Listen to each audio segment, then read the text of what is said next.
let us discuss on happiness.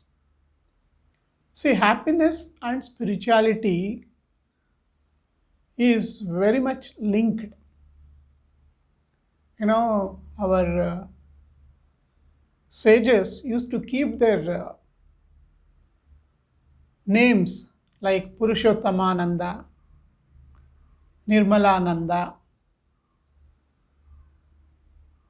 Yogananda. All these names carry that Ananda as a part of it. That means happiness.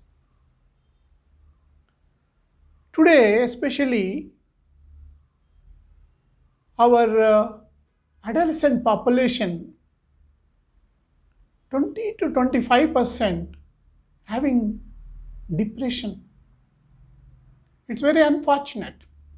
Of course, not only adolescent, the whole humanity is undergoing unhappiness pandemic.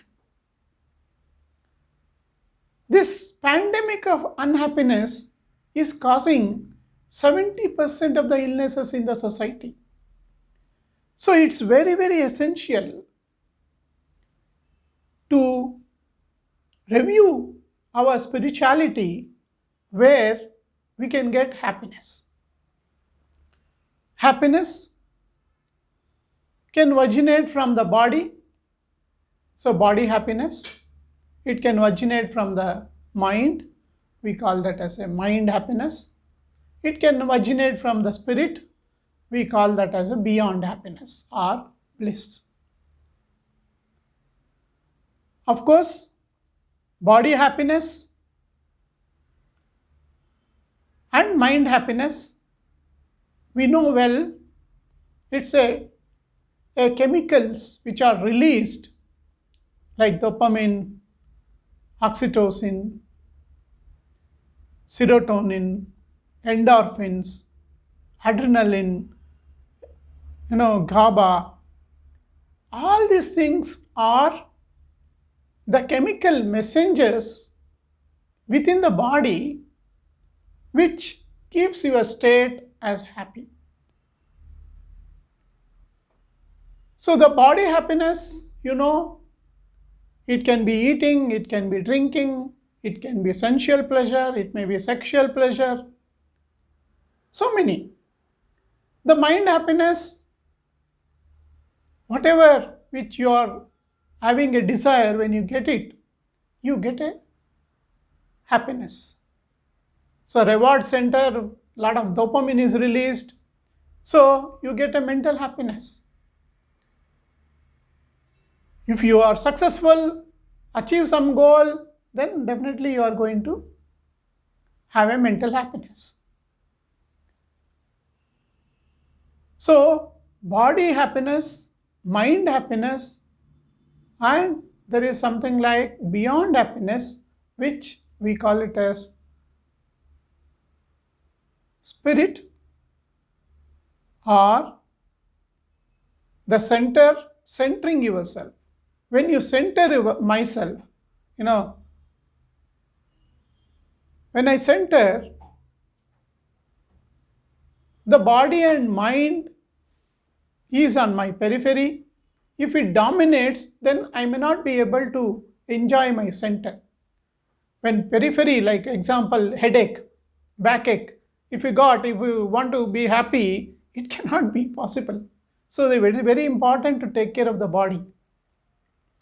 Mind, when you are sad, when you are depressed, you can't expect to be happy. So definitely taking care of the mind by few things like acceptance, forgiveness, accepting and moving on with enthusiasm. These basic characteristics living in the present will help you to achieve mental happiness.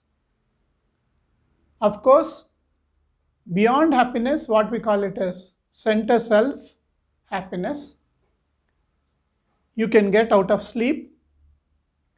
When you meditate, you will get it. Any spiritual journey will take you to the mental happiness. The center self, which is beyond happiness, is just a blissful, silent state. Basically, happiness is an outer present phenomena, outer spirit phenomena. The inner spirit or the inner self is beyond happiness, which is just a silent state, which is a blissful state, what you can achieve.